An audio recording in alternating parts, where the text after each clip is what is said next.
Jerome. I'm one of the academic advisors here at OCSA. Thank you so much for coming tonight to Financial Aid Night. We are so lucky that we get to hear from a financial aid officer, the financial aid director within the Chapman University system. He's been doing financial aid and all that encompasses for over 40 years. So he has a plethora of knowledge, and we just always love being able to hear everything that he has to share. So please help me in welcoming him, Mr. Greg Ball.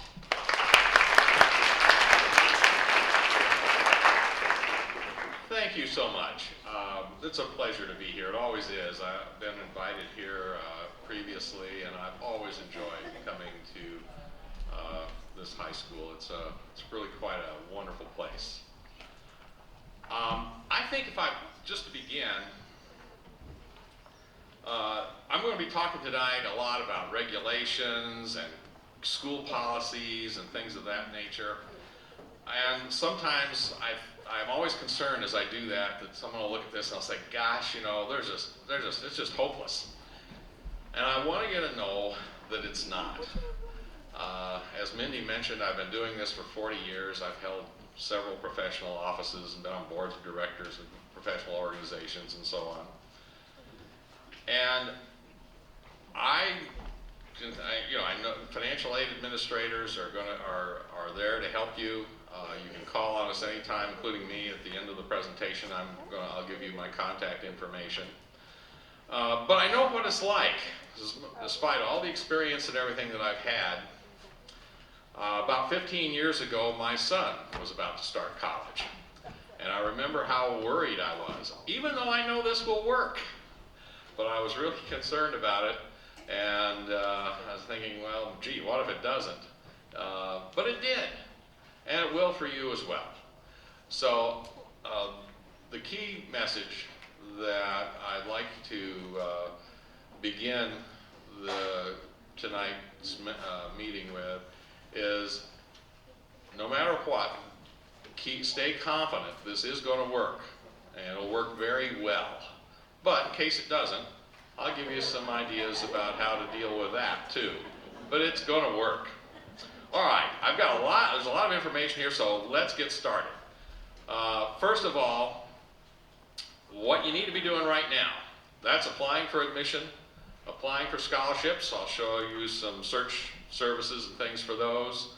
And also, if required by the school, the CSS profile form. Now, we won't be talking very much about that form tonight because it's only required nationally by about 500 colleges and universities. And the odds are that the schools that your children are applying to will not be requiring it.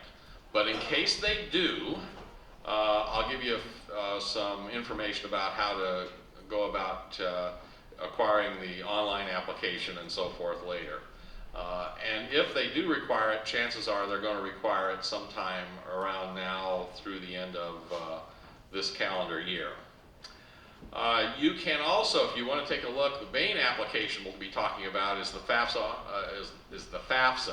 which used to stand for Free Application for Federal Student Aid, but it's just called the Fafsa now, and that's its official trademark name.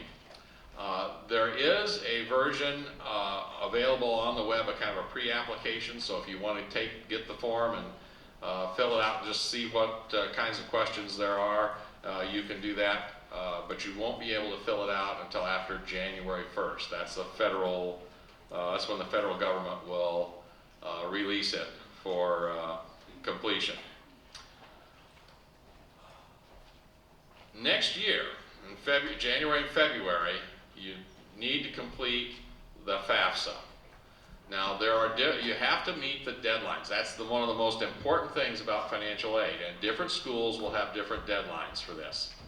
In California, the deadline for filing the Fafsa at almost every school is March 2nd. It is also the deadline for applying for a Cal Grant. So keep March 2nd in mind. But you may find some schools that have an earlier deadline, particularly out of state. And of course, if there is an earlier deadline, you'll need to complete the FAFSA prior to March 2nd. So one of the things you'll need to do, and it's pretty easy to find out what the deadlines are, just go online to the schools that your child is interested in applying to and check out their deadline for completing the Fafsa. If the deadline is after March 2nd, be sure to get it filed by March 2nd anyway, because that is the deadline for the Cal Grant. And if you miss it even by a day, the Cal Grant folks, California Student Aid Commission, which manages the Cal Grant, will not consider your application. Another thing that you need to do, and hopefully your child already has, because the school has distributed the forms for them to fill out and turn back in. But that is the Cal Grant GPA verification form, and that has already been available. If for some reason they missed it or something, you might just ask them if they filled out the Cal Grant form when you see them tonight. If they haven't, be sure to have them do that, see the guidance office if they need assistance. After you file a Fafsa, you may get some questions from schools for additional, or some requests for additional documents. About 30% of all the documents, of all the applications, I should say, that are selected by the federal government for a process called verification. That means that the federal government may be asking you to provide documents regarding income or maybe family size, something of that nature. So if you get requests for documents like that from the school, be sure to respond as quickly as possible. And you'll also start getting financial aid award letters, probably in February and March, into April. May 1 is pretty much a national deadline for depositing. You'll get award letters well before then, so you can make a decision. And during the summer, of course, there's orientation activities, and next August and September, college starts. Now, if there's one piece of advice I can give you here about this whole process that I think is the most important one, and that would be to work with your guidance counselor. I imagine by now you have received all sorts of solicitations. You're already beginning to receive them from organizations that will promise to help you with this or that or the other thing. You'll get all kinds of information from colleges and universities to join them, to apply for admission, go to school there, and whatnot. All of these people, most of them are very ethical. They'll give you factual information, reliable information, but their job is to sell you something. There is only one person in all of this process that is looking out just for you, and that's your guidance counselor. So if you have any questions or you wonder, gee, is this a good idea, or would this school be better than that one, see the guidance office. They've got the objective information that will help. You can also talk with high school teachers and whatnot, but again, their knowledge of colleges and universities will be somewhat limited because they're teaching math or history or whatever their assignment is. The guidance office specializes in college admissions. I would suggest you keep a file of each college. I've listed up there some things to keep on hand. I also suggest you keep a financial aid file, which will include the information you've submitted on the Fafsa, the profile form if you have to fill that out, the responses you get from the federal government, as well as things you might get from the schools. Well, you can keep that in the individual school files. But keep your financial aid information handy. I've had people call me and they've said, well, I don't, they'll ask me a question. I'll say, well, what information did you put on the Fafsa? And they will rummage around and they'll have to call me back later because I can't find it. Just keep all that stuff handy because it can come in very helpful. Not only if you call me for some information, but sometimes if you have to go to the school and talk with them or something, it's nice to have that with you. Always assume the deadline date at a college means a received date. I suggest that if you mail something to them, they say, well, it has to be mailed to us by, say, April 1st or something, get a certificate of mailing so that you can show that that has been done. I've had students tell me that, well, they know they sent it in by the deadline, but the school is saying they didn't, and they don't know what to do, and they don't have any documentation to show that they did send it in on time. And that makes things rather difficult for them to negotiate, because the schools, or in some cases the California Student Aid Commission with Cal Grants, are going to rely on the records they have. So get some sort of documentation if you mail something. This seems always, every time I show this slide, it just seems rather simple to me. 95% of the people who have trouble with financial aid have trouble because of one or more of these three things. They either didn't submit all required application forms and documents, they missed the deadlines, or they submitted information, documents that were incomplete. If you can avoid these three things, you'll be successful. Now, when we're talking about financial aid eligibility, it's determined by a process called need analysis. And basically this formula starts out fairly simple. How much does it cost? How much can you afford to pay? The difference is how much money a student needs, and then financial aid is awarded to meet that need. But as with everything in the government, it can't be that easy. So let's start with talking about the cost of attendance. First of all, we all know about tuition and fees, and you can get that information from the college's webpage or by calling the admissions office or just a variety of places. But get an idea of every college that you're interested in applying to, what its tuition and fees are.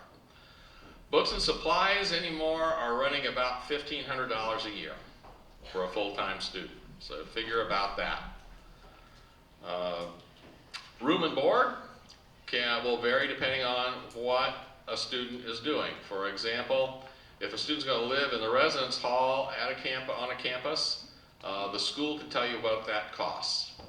But if they're going to be living in an apartment or if they're going to be living at home, the costs will vary. And keep in mind, there are costs if they live at home. Sometimes we don't think about that, but I can tell you, when my son went off to college, the hot water bill, I think, dropped by half. So keep in mind what they might cost. There's also costs for food and other kinds of personal expenses, such as recreation, entertainment, toiletries, insurance, and the like. And lastly is transportation. Keep in mind that, obviously if you're going to live on campus, it doesn't cost very much to walk to class, but it does cost to get to the campus and to get home on vacation. So if you're going, say, over going to school on the East Coast, there are going to be costs for not only airfare to get a student to and from the East Coast at the various vacation times and so forth, but you're also going to have to be shipping some things to that East Coast school through UPS or whatever, because you can't put everything a student needs in the baggage on an airplane. So keep that in mind. And of course, if they're going to be living in an apartment off campus or they're going to be living at home, there are going to be car expenses. Now, when it gets down to it, how expensive is it? And this is one of the things you're going to have to be thinking about here. Let's say you got two colleges. One charges $10,000, another charges $20,000. So which college is more expensive? Well, if College A up there, doesn't provide any financial aid, just says cost $10,000, and College B provides a $15,000 scholarship, College B would actually be less expensive. On the other hand, if College B didn't provide any scholarships and instead offered a $15,000 loan, which one then is more expensive? And that's one of the issues that you're going to have to take a look at as you get these financial aid awards. So keep in mind that the cost is not just the sticker price, but it's also the amount and type of financial aid. And very few families at high-cost schools pay the full sticker price. There are quite a few, say, at the community colleges that do. But when you get into as the cost goes up, fewer and fewer people are paying the full price themselves. Now, this is a kind of illustration of how this whole system works. I've got here 3 colleges. As you can see, the cost varies. The family contribution will always be the same, and we'll talk about how it goes into the family contribution in a little bit, but that's going to be the same. A family who can afford $5,000 can afford $5,000. It doesn't matter whether it's Stanford University, the most expensive school in California, or if it's a local community college. If all you can afford is $5,000, that's all you can afford. So that's where this concept of need comes in. As you'll note here, as the cost goes up, so does the need. And if you look down there below, in theory at least, as the need goes up, so does the level of financial aid. Now, what happens in real life? Financial aid funds are limited. So as a result, many schools are unable to meet the full need or eligibility of a student. And they have various strategies for reducing the amount of assistance they provide so that they can equitably distribute it among everyone who needs it. Some of the schools will use a different need analysis methodologies. For instance, we talked about the profile form. That's an alternative methodology to the federal methodology, which is what everybody has to use to determine eligibility for federal aid. Or some schools may use the federal methodology and just under-award everybody an equal amount. So here's what actually may happen in real life, and I've kind of illustrated this. The school there on, I guess it would, yeah, it's your far right too. You'll note that family contribution has gone up. That's because that school is changing the way it determines the need. It's using an alternative methodology. And if you look down below, the first two schools are not meeting now what they have calculated to be the full need of the student because the resources are limited. The school on the far right meets what they have calculated as need, but it's different from what the other two, it's a different calculation from what the other two schools have determined. And this is one of the first things I wanted to talk about, is the strategies that schools use to recruit students. One of the things that you see that, from time to time at schools that, in their advertising, they say, we meet 100% of need with grants and scholarships. You can get all the money you need, and it's all gift aid, which we call it, which doesn't have to be repaid. That's what we call it in the profession. But what they're doing, most of them, is they're having an alternative using an alternative methodology from the federal one. So then when you go to them and say, this is really nice, but I really need more money than that. I can't make ends meet. Then they say, well, we've got a loan program for you. And you wind up borrowing just like you would have if they hadn't made any changes to the need analysis. So it's all part of how you market an institution, and it's something that some institutions are now incorporating. These are private institutions. The publics don't get into this kind of a strategy at all. Okay, here's some ideas for reducing costs. Certainly you can take advanced placement tests and get some of the credits out of the way, CLEP, things like that. That's great. Attend summer school. My son attended summer school every year and graduated a semester early. That certainly helped the pocketbook. Max out on credits each term. There are a lot of people who will tell me, oh golly, college is hard, so maybe I should, I think I just want to take 12 units, just be full time. Most colleges charge the same amount for 12 units as they do 18. If you take 18, you will graduate faster. And there's no additional cost to that. The other advantage to taking 18 is that if something doesn't working out with one of the classes, you can always withdraw from it. Fact is, when I took 12, I had the worst grades I've ever had in my life. And I talked to a counselor and he said, well, here's your problem, you're not taking enough units. He saddled me up with 22 units, which is, and from that point on, I took between 20 and 24 every semester, got straight A's. It's just, I didn't have any more time to fool around. I had to study every night. Worked for me. Choose a major early, of course, because if you start taking the wrong classes, and then change your mind, you may have to take more than the minimum required for graduation. I'd like to take a few minutes now to just explain some of the policies about financial aid, and I do that through some myths, things that people have told me. I'll try to clarify the policies as we go along here. First of all, don't despair if you don't get a scholarship. Most people don't. They're going to college and things are working out just fine. Fact is, only about 4% of all the financial aid that's provided nationally comes from scholarships.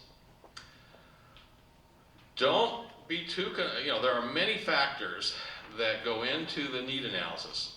Family income is one of them, but so are a lot of other factors. Family size, taxes paid, unusual expenses, number in college, a whole host of things. And that's one of the things that is always frustrating for parents and for financial aid administrators, because you can't come up to me and say, well, I made $50,000 last year, can I qualify for financial aid? I can't begin to tell you if you will or won't without knowing a whole host of other things. The cost of education at the school that you're planning to attend, as well as family size and all these other things that go into it, taxes paid and so forth. So it's really hard to do. I wish they would make it simpler, but the federal government is the federal government.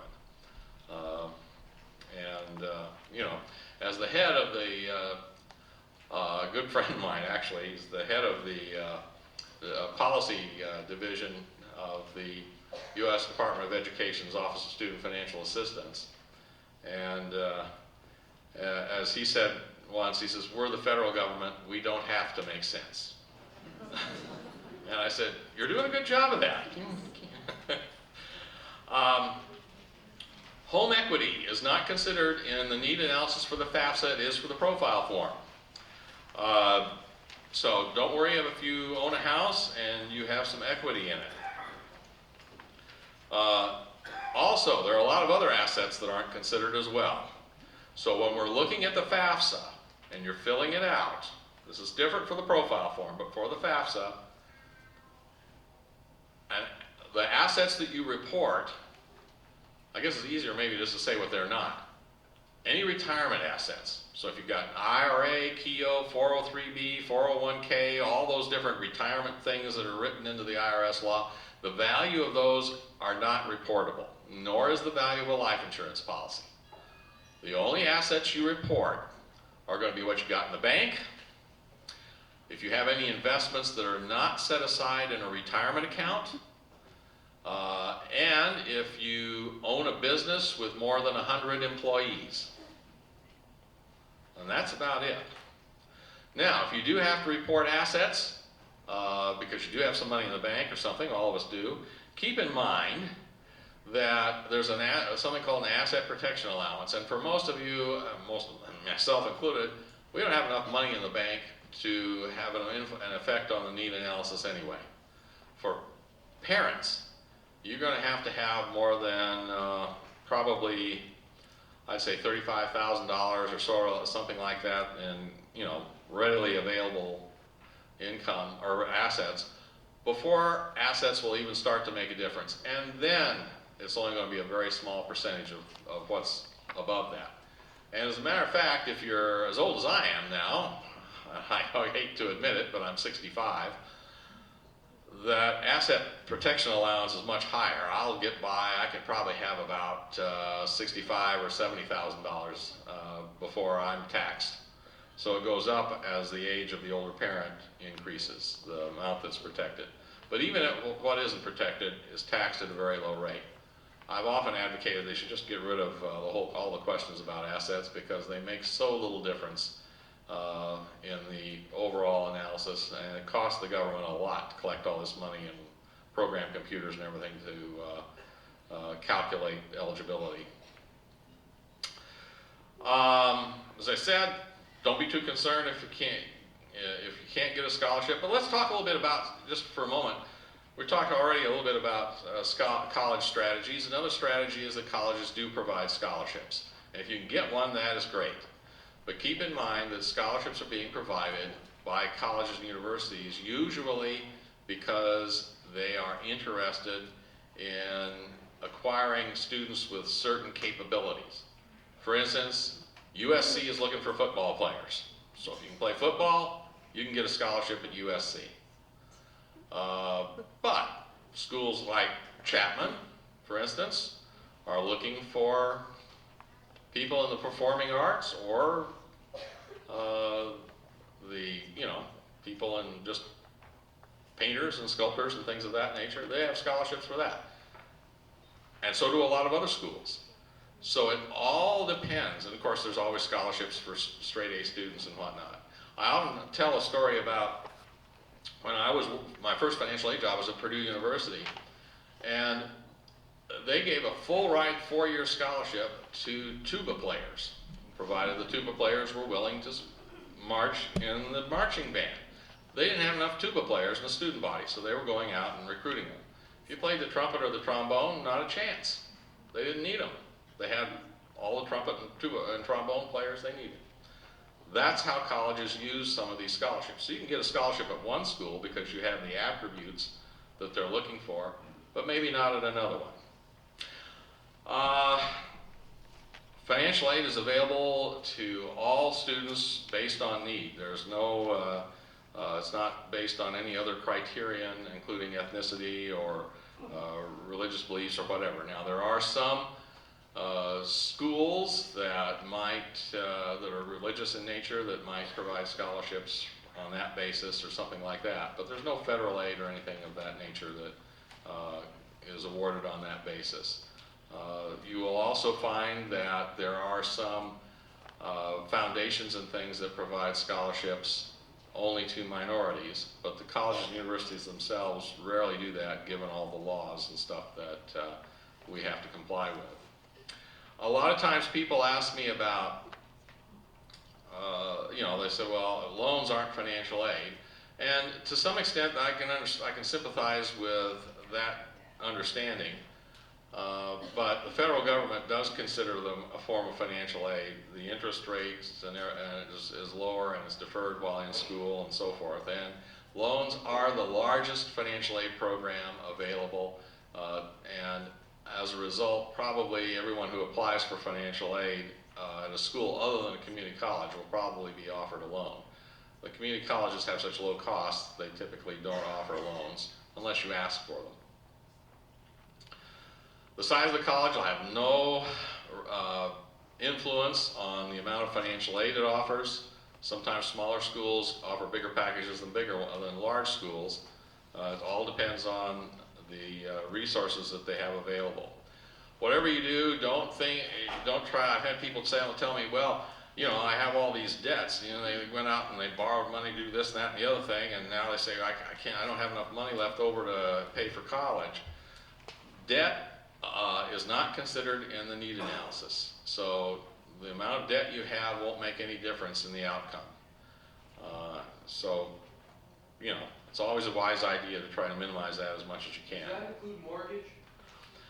We don't ask for we don't ask for home equity. So the mortgage debt wouldn't count because we don't ask for the value of the house.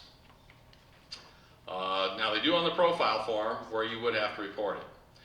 If you have a business, the debts against that business would be factored in. They'll ask you for the net worth of the business. But remember, you're only going to report a business if you have more than 100 employees.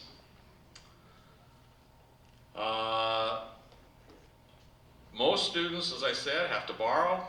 Economists claim that as long as the level of debt at graduation is less than the annual income when they start work, it's a manageable debt. You can debate that if you want. I think the less debt, always the better, and try to do everything you can to minimize it. But at the same time, keep in mind that people who borrow money are really working their way through college because they're going to have to pay that back later. So when so really what they're doing is they're deferring their payments until after graduation, when an hour of their labor will be worth a lot more than it is before they graduate. So it is a sound investment. Keep in mind that, as I said before, only the wealthiest families pay the full cost of college. One thing that a lot of people think is, well, college is hard, like I said before. I said that once before, didn't I? And they'll say, I don't want my child to work while they're in college or get work study. employment actually improves grades. We've looked at this thing, and there have been literally thousands of studies done on this. And students who work up to 15 hours per week actually do better academically than students who do not. So don't be afraid of getting a job. It's a great way to get to know some people at the university, some faculty members or administrators, and they can come in real handy if there's any problems, because they'll go to bat for their students. One of my biggest things that just really annoy me is this next one here, where they say millions of dollars go unclaimed each year. It doesn't happen, folks.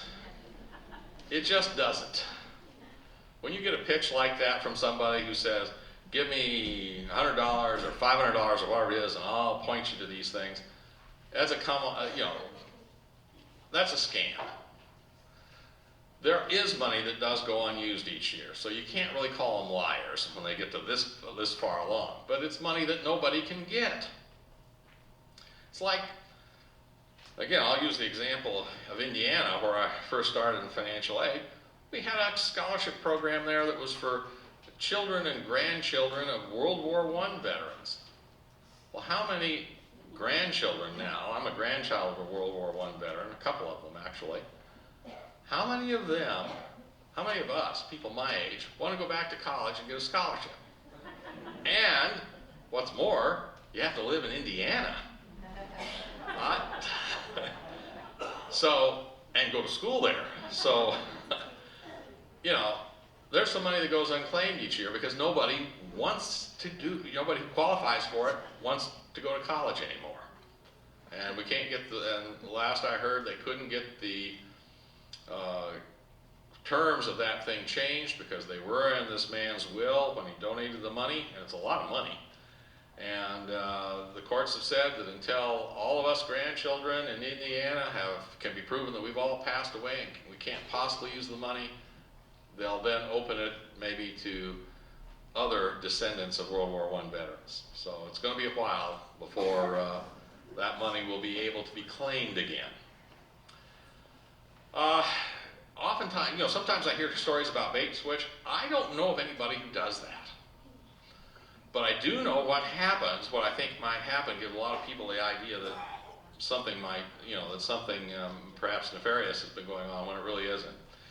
In the federal formula for determining eligibility, the family contribution is divided by the number of students in the family who are going to, number of children in the family who are going to school. So let's take that $5,000 example. You got a family contribution of $5,000. Well, if there are two people in school from the family contribution is going to be $2,500 for each family member. So you've got an older child going to college. Now a younger one goes to college. Both of them will get an increase in eligibility when the second child starts, because now the family contribution is half for each what it was before for each child. But when that older child graduates, the reverse also happens. It'll go from $2,500 back to $5,000, and the amount of eligibility will be reduced.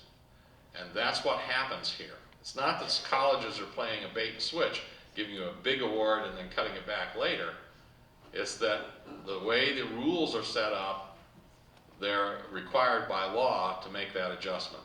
In fact, the federal government will make the adjustment for us. Don't pay any attention to what your neighbor tells you. I've had all sorts of students tell me things. I remember once I was working in medical school, and a student came in and he said, I need my help. So I said, okay. And I was helping him, and I gave him a solution so he could get more financial aid. Well, people in medical school are a real tight group, So he went back and he told everybody in his class how to get more financial aid. The problem was, it only worked for him. And I had to spend, I don't know how many, just weeks, straightening out all these students who did what he told them to do because he thought he had the answer and he had the wrong answer for them. If you have any questions, see the guidance office, call the Department of Education, call a financial aid administrator. We'll give you the straight dope. Financial aid rules change each year, so if you're denied one year, be sure to apply in the next. It will be helpful when you're filling out the forms if you filed your tax returns, or at least have completed your tax returns first. But if not, whatever you do, don't miss the deadlines. You can always estimate. I'll show you how to do that in a few minutes. One of the things that sometimes comes up, people say, well, my son's got a trust fund and he doesn't have access to it until he's age 25. Unfortunately, the value of that trust fund is considered a student asset, so it'll have to be reported, even if he doesn't have access to it. There may be some colleges somewhere that will consider whether or not you want financial aid when determining whether or not to admit a student. I don't really know of too many who do that, I can't think of any who do. Most of what we do in the financial aid office is independent of what goes on in the admissions office, and the admissions and the same thing. But I think where this gets started is you'll have, let's take Chapman University as an example. On the application for admission, we ask, are you interested in applying for financial aid? And people say yes. And unfortunately at Chapman, I'm not sure what the numbers are right now. It's like 1 in 4 or something who apply, or 1 in 5 get admitted. We've got far more people who want to get into the university than we can admit. And I think there are probably some people who go back and say, well, if I hadn't said I wanted financial aid, maybe I would have gotten admitted, because if I say that, it's going to, they might think it's going to cost them money. That isn't what happens. The reason that we ask, are you interested in applying for financial aid on the when they're applying for admission, is so that we can start contacting them about how to apply and so forth. When I was working at the Chapman campus, if you said yes to that question, you'd get a nice letter from me. And it'd tell you about our financial aid program and how to apply and how to take advantage of certain things, and about our scholarships and about all that stuff. That was why we needed to know. The admissions office, beyond that, didn't care whether you said yes or no to the question. But the financial aid office did, because we wanted to make sure that we maximized your benefits. And the best way to do that is to start right at the beginning of the application process, so that you're aware of what you can do. There's no need to wait for admission before you apply for financial aid. You can apply for the two concurrently. If you win a scholarship, in some cases it will affect your financial aid award. Let's take a student who's been fully awarded. In other words, the government says you're eligible for $10,000, you've been awarded $10,000, then you come in with a $2,000 scholarship. At that point, the government requires that its awards, its $10,000 award, be reduced to $8,000, because the most you can get is $10,000 overall. So they require a reduction in their assistance because you've got this extra $2,000. Now, a lot of times there's unmet eligibility, so the schools just add it on. That doesn't change anything. But if schools do have to change it, most of them will reduce loan assistance or employment assistance that they've offered you. They'll try very hard not to reduce grants or scholarships. There are a few exceptions. The schools will certainly tell you their policy, take a look if you're curious about it. Take a look at the policies. Usually they're posted right on the webpage, and you'll have the information. You can look it up there. If not, just call them. They'll tell you. One of my biggest pet peeves about financial aid is this one. These politicians go around here and they tell students, well, work hard, save your money so you can go to college. And when a student does that, the first thing they do is they take away their grant funds because they've saved money for college. I'm hopeful next year, when the Higher Education Act is up for renewal, that they'll take a look at this. It's not as bad as it used to be, but it still isn't the way it ought to be.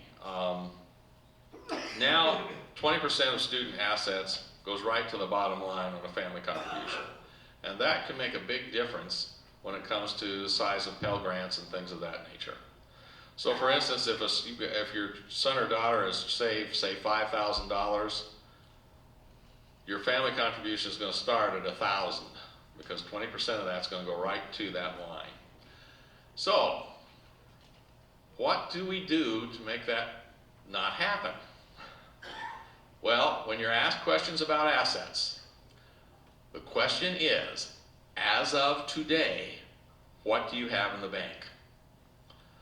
So if you have a child who's got some money set aside for college, and they're planning on buying some things for college before school starts, buy them now, before you before you sign the Fafsa, so that as of today, there isn't as much money in the savings account. And that's really the best, probably the best way of handling this. What about a 529B? 529 plans, or the college, like the Coverdale plans and so forth, are considered parental assets. So they would be reported there. And that treatment of assets is much different. First of all, there's, as I said before, a good part of that is protected, and the part that isn't protected only gets taxed at a very low percentage rate. It's not at all like this 20%, which is a real killer. So 529s are something parents will have to indicate as a parental asset. If parents claim me on a tax return, some people think if my parents don't claim me on my tax return, I won't have to provide parental information, I'll get more aid. Not the case. There are several criteria, any one of which a student must meet in order to no longer have to provide parental information, or in order to avoid having to provide parental information on the application. Most of these criteria are not going to be applicable to most high school students. You have to be born before January 1st of 91, for instance, or be married, things of that nature. And there they are listed here. But if the answer to any of these conditions is yes, then parental information will not be required on the form. Here are some more of them here. And you've got them there in the handout. Okay, there are 4 types of financial aid: grants, scholarships, work study, and loans. And you'll get an award letter that will have a combination of these. There are the major federal grant is the federal Pell Grant. I don't have the maximum grant number yet for 14-15, but that's the amount that is in effect right now. SEOGs will stay at $4,000, but because of limited resources, students rarely are awarded that much. Cal Grant program, don't know about either. Right now, it provides all the system-wide fees for the CSUs and UCs. For the independents, it provides over $9,000. Those numbers may change. We don't know what the legislature is going to do. There are also grants provided by the colleges themselves.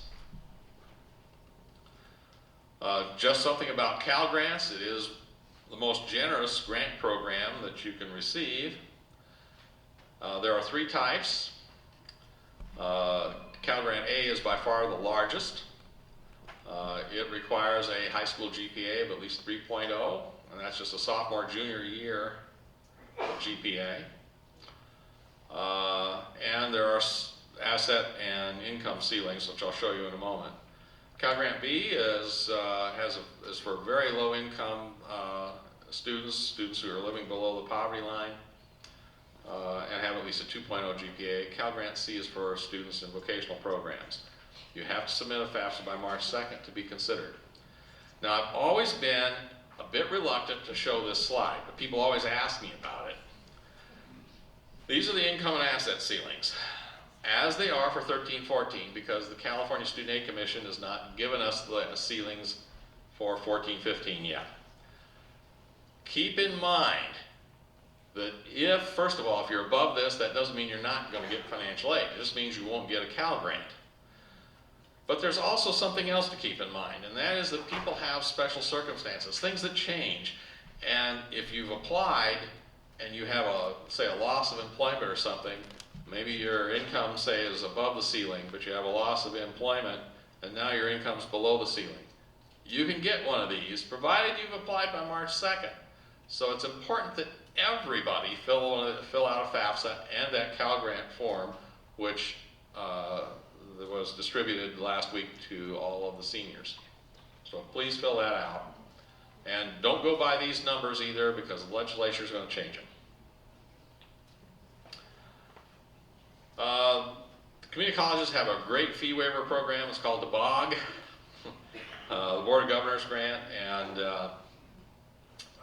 there's some information there about them, but that pays all the fees at the community college. Scholarships, they're available from a variety of sources, but as I said before, be sure to beware of people who want to charge a fee to locate them. One of the things I also suggest, I'm going to show you some national search services here in a moment, but I also suggest that you have your child drop by the guidance office, say once a week or so, and take a look and see if there are any local scholarships that are listed there. They usually get flyers and things that they'll post. One of the things that is very, that you should keep in mind here is there are some organizations that provide scholarships, and they don't want to provide them to the nation. They want to provide them just to students at this high school, or maybe just to students attending a high school in Santa Ana or something like that. So they'll send just local notices out just locally that they have one. That's why it's important to check with the guidance office, because you'll be under, you won't get anything out on the national services, and the competition for these will be more limited as well. Now, just a few tips about some of the false claims. You may have already heard some of these, but if you haven't, you will be hearing about them. So keep these in mind. There's one other thing too, and this has started to happen, which is really unfortunate. But you've got people out there now who go around and they say, this is a $1,000 scholarship or something, and you apply online, and they ask you all sorts of demographic information.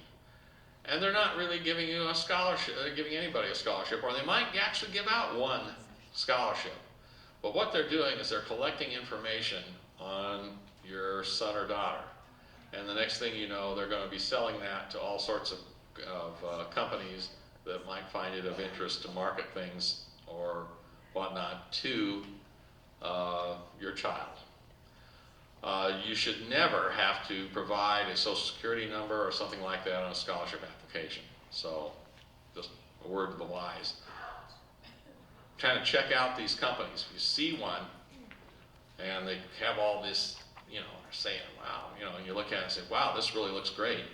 Look them up on the web and make sure they're legit. They're not just some organization that doesn't exist or something. That's right. Cal Grant goes to the California Student Aid Commission, and it won't go to anybody else. So don't worry about sharing that information with CSAC. They have to do that to match the GPA verification form up with the Fafsa data that you're going to be sending the federal government. So they need that, so they can use their need analysis. But most of these scholarship programs don't need it if they're just trying to, one of the ones I've always found the most fascinating is that, and it's a legitimate one, but there's a scholarship for people who want to study wastewater treatment. And they are very active. They send stuff to me all the time about announcements about their scholarship. They're a legitimate organization. It's all ecology and so forth. I don't know if I've ever had any students interested in it, but, there are things, odd kinds of things like that are available there. But they're not going to ask for social security numbers and things like that. So they don't need to have a social security number to determine eligibility. They may ask for, say, academic transcripts or something, but they won't be asking for social security numbers. But again, I'm just cautioning you. I've gotten several of these things lately. They come to me and they want us to post them on our webpage and stuff, and I check them out at the office and just throw them in the wastebasket. They're not legit, so kind of watch out for that. There's 3 organizations that will provide search services for you. The biggest one is FastWeb, and they do, by the way, some investigation into the scholarships that you'll find on there. So you don't have to worry about them. that's an organization sponsored by, they're supported by the U.S. Department of Education. It is really a first-class organization, and they just named a friend of mine to head it. That's David Levy, who actually helped write this, do these slides, by the way. But David is a former financial aid director at Caltech and Scripps.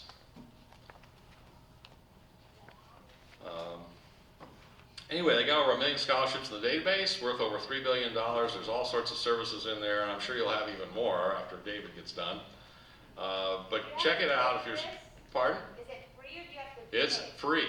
I wouldn't recommend anything to you that costs anything. Okay. And I would recommend that if any time you get somebody who wants money, just hang on your wallet very tightly and go check it out with the guidance office or call a financial aid officer of the Department of Education. Because a lot of those are just scams. In fact, just about all of them, I think, anymore. You're going to be asked when you do something with FastWeb or those other two search services I showed you, you're going to be asked for some demographic information. That is so they can match you up with the scholarships in the database. So they're only going to tell you if you, for instance, if you want to be a nuclear engineer, they're not going to tell you about nursing scholarships or something like that. Anyway, it's very easy to use. There's tips for even how to apply. It's quite extensive. And give yourself a mailbox. As they add scholarships to the database that your child may qualify for, they'll just slip them in your mailbox. So it's an ongoing thing, and you just take a look at it. There's even a chat room there for parents if you want to chat with other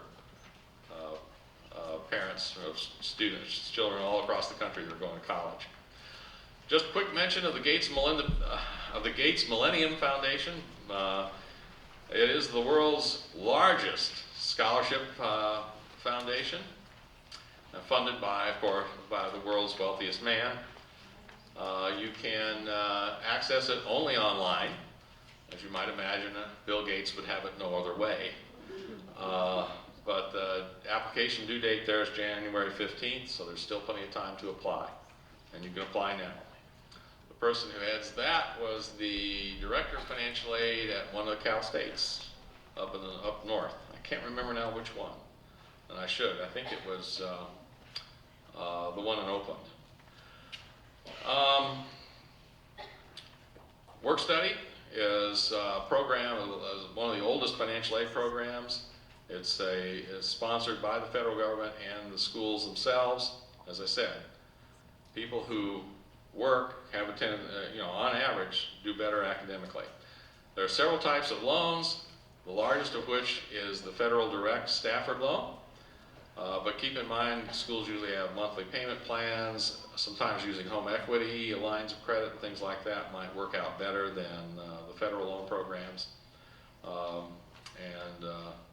So kind of look at all your options there, but everybody's probably going to be offered a loan.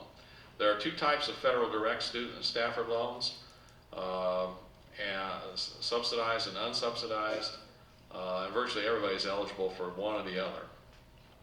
Now the best one of the two is the subsidized loan because there's no interest while the student is in school, and the interest rate is now 3.86% for undergraduates. And there's how much a student can borrow each year. But you have to fill out a Fafsa, and you have to have some financial need. The unsubsidized one also has an interest rate of 3.86%. It's higher for graduate students, by the way. But it's not based on any type of need or anything of that nature. However, the interest does start from the time the loan is taken out. So that's the difference in the two. There's no deferment of interest for an unsubsidized loan. That's why it's unsubsidized. And there are parental loans. The interest rate on those now is 6.41%. Parents can borrow as much as a child would need. You can figure at that interest rate, it'll cost about the monthly payments will be about $100 for every $10,000 borrowed. One of the things that people do, the way they use these, one of the strategies, at first you might think, well, I don't know how much what kind of an idea this is. But I've had parents come up to me and say, well, I can afford $500 a month, so I'm going to go on the monthly payment plan. But I'm short, but I need another $600 a month for my son to pay all the tuition. So I'll just borrow that. And then after he graduates, I'll just continue to make $500 a month payments, only this time I'll make them to the federal government to pay off this loan until everything's all squared up. All colleges now are required to have something called net price calculator. I'm a bit uneasy about this. What it does is it asks you some questions. You go on their webpage, it'll ask you some questions, and it will give you an estimate of how much financial aid you might be able to receive to attend that school. There's no way for it to consider any kind of special circumstances or anything. It just uses the data you give it. Some of these programs are very extensive and ask basically all the questions you will get on the Fafsa. Others are very limited and ask very few questions. The bottom line is that when you get a result out of this, it's first only as good as the information submitted, and it's really only as good as the formula that was used as well. And the results may be unreliable. And I say that because if you're looking at this, you say, well, school X is where I'd really like to go, but I just found that, I can't get near enough money to go to school there. I did the net price calculator. Give the financial aid office a chance there to do something. Psychology is on your side here. Make people tell you no. Ask. So fill out the Fafsa anyway and apply. And if it works out the same way and it's still lower than what you need, go in and talk to the financial aid office. We'll talk about that in a little bit. But once you do the FAFSA, you've got a formal application, and that's when we and the financial aid office can start looking at factors and making adjustments to your award if it's insufficient to meet your needs. So you can kind of use this as a guide, but don't let it discourage you if it does. And also, if you find and get a number and it looks like, wow, this is great, I don't have anything to worry about, keep in mind it is an estimate, and the number you get after you file a FAFSA could be different. So just, don't go either way with this, exuberance or depression, and just keep it, remain cautiously optimistic about it, I guess. How you apply for financial aid, we've already discussed that. And you're going to have to fill out the FAFSA. It's online, available after January 1st at fafsa.ed.gov. Do not go to fafsa.com. Fafsa.com charges a couple $100, I believe, to collect the information and send it to the government for you. And they ask the same questions. Go to fafsa.ed.gov and fill it out for free. The federal government has been trying to shut down fafsa.com for the last 15 years, and they can't. They have every legal right to do business that way, even though it's, just something I don't know, sometimes people have a conscience, some people just don't have the same conscience, I guess, that I do. FAFSA is used to determine federal aid, for state aid, for Cal grants here, they use it extensively. Some schools for awarding their own financial aid. So you'll want to be sure to list the colleges, all the colleges and things you want to attend. There are other things like the profile form. There's where you have to go to access it at collegeboard.com if the school requires it. Other materials will be, right now the colleges may ask for a copy of your tax transcript. We can't ask for tax returns anymore. You have to get an official tax transcript from the federal government. This is used for the purpose of verification if the federal government selects you for that honor. So just be sure if you are selected and we ask for a tax transcript, be sure to get to go to the federal government and have them send us a tax transcript. There may be some other forms and appeals for special circumstances and things as well that you might be asked to fill out. The FAFSA is the central element in the whole process, and it's used to calculate the family contribution and to confirm eligibility because it looks at other databases, federal databases. There's two options, electronic and paper. Do the electronic option.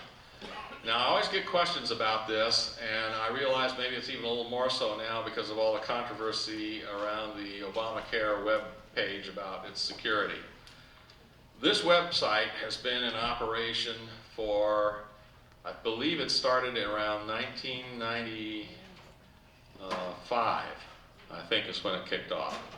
No one has ever had any of their information stolen from the federal website, the Fafsa website. So don't be concerned. The other thing about it is if you file the paper form, they're going to get it, run it through a Mark Sense reader, and put the data in the federal computer anyway. So it could still be hacked if somebody can figure out how. So don't worry about sharing information there. The paper option, you have to call the federal government and get a paper form, and it takes forever to process and everything. It is really, they're doing everything they can to discourage it. The way the electronic system works is you file electronically, FAFSA on the web, you get a response within 5 days, usually it's the next day or two. It'll tell you that the federal government looked at it. This is the family contribution. It gives you all sorts of information. It tells you what you reported to the government. Instructions about what to do if you need to change anything and so forth. It'll run all sorts of edit checks, so to make sure that the student is who the student says they are and so forth. And you'll get to see what the expected family contribution is and everything else. They'll all be there on the form. It's called Student Aid Report. In order to file electronically, everyone will need to have a personal identification number. And if the people who must sign the FAFSA are the student and at least one parent.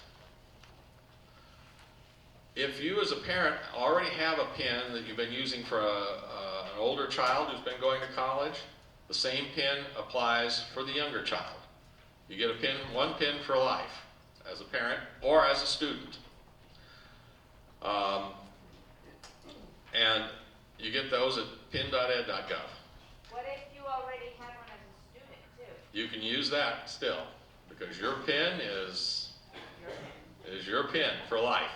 So if you had it as a student, if you were the student and now you're the parent, use the same PIN. Is that different than your PIN that you would have if you file your taxes federally? Yes. Yeah, this is just exclusive to the federal government, not federal government, to the Department of Education. And you can get that now, and I usually suggest you do. You can apply for a PIN and get one almost instantaneously if you wait and fill out the FAFSA and get to the end and say, oh, I don't have a PIN, give me one. And it'll process one for you. But sometimes, when it runs through these edit checks, it comes up and says, I don't think you're who you say you are for some reason. It just something in the computer doesn't work right. So it's best if you have a PIN, if you can get the PIN early and you can get that straightened out if there is any problem. It probably won't be, but if there is, it's nice to have it ahead of time, get it straightened out, and then when you apply, you won't have to worry about it. So we can do this before January 1st. You can get a PIN at any time. Okay. There's one for you, one for the parent, and one for the child. Each kid will have to have one. Yeah. So if there's 2 children going to college, each one will have a PIN. And they need to go on and answer the questions themselves. The paper process, I don't really want to spend a whole lot of time on it, but you fill it out, a piece of paper, and you mail it in, basically. And then they give you a piece of paper back. You can only list 4 schools on that piece of paper, too, by the way. Whereas you can apply up to 10 at a time electronically. So there are these are the factors that they talk about on the FAFSA.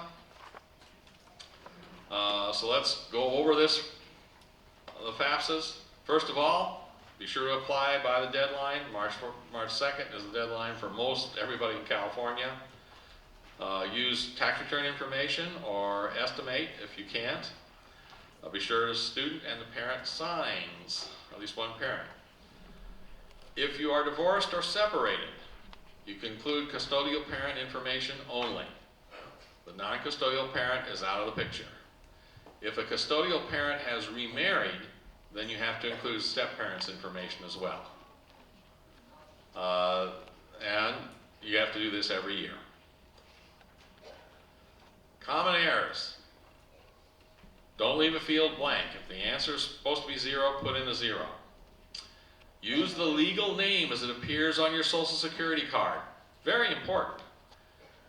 This system, as I said, is going to look at going to communicate with other computers within the federal system, and it's going to go over and it's going to look at Social Security number and name and date of birth, and it'll go over to Social Security Administration to see if that matches up, because it wants to make sure you are who you are. So let's say you're a student and your name is Elizabeth, but everybody always calls you Beth. So you put down Beth. It'll reject it because the computer does not realize that Beth is short for Elizabeth. So be sure to use the name on the Social Security card. You and your on the Fafsa always refers to the student. I don't know how this happens, but I'll tell you this happens about 1 or 2% of the time. It's quite common. People confuse total income tax with adjusted gross income, because it asks for both on the form. And what they do is they say, what's your adjusted gross income? They put down $20,000. What's your total income tax? And they put down $20,000. Things have not gotten that bad yet. They're not taking it all. And so obviously this thing's going to get kicked out as being in error. And just be sure when you're reading this that you don't confuse the two. And also, as I said earlier, retirement assets are not something you should list as investments. You can ignore, you don't list those at all. And I have a lot of people who do that. They say, well, that's my 401k. I got, $200,000 in it. Oops. Well, we got to get that back out of there and refile or file corrections. Be sure to report any untaxed income that you had. And there's a whole host of questions about that. Be sure to count the student as a member of the family, and also as a member of the family who will be attending college. Women need to be sure to indicate they are women. Otherwise, they may be denied aid because they haven't registered with Selective Service, and women do not need to do that. But what will happen, as I said, there's a lot of cross-checks. If you leave that question blank, the computer is going to say, well, it's blank, must mean he's a male.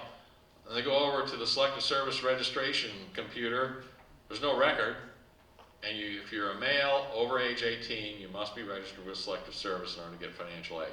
So if it goes over there to the Selective Service and doesn't find you, it'll reject you.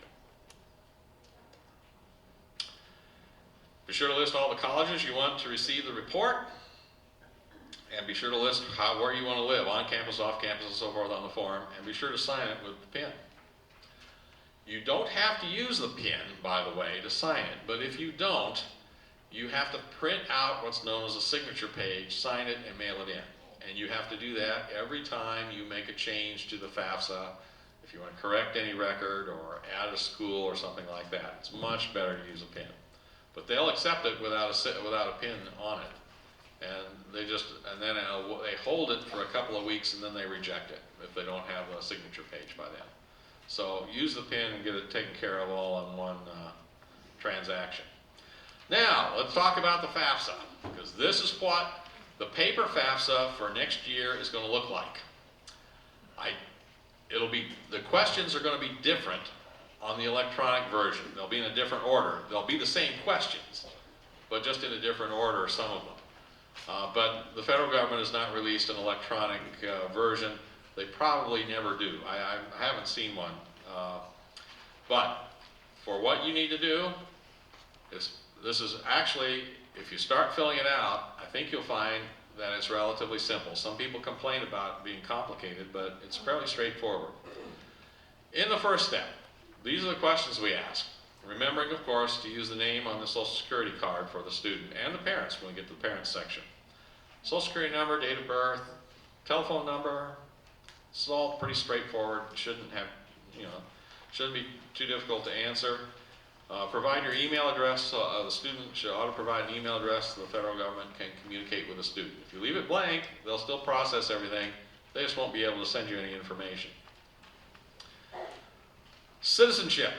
That's the first one that may be problematic for some applicants.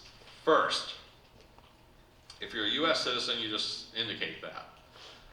They'll also ask if you're an eligible non-citizen. And if you're filing electronically and you don't know what that is, you can just click on a little icon there, question mark, and it'll tell you. But basically, an eligible non-citizen is a student who is in the United States on a permanent resident status or a political refugee status, something of that nature. It's a permanent basis. It is not someone who's here on a student visa, and it is not someone who is undocumented.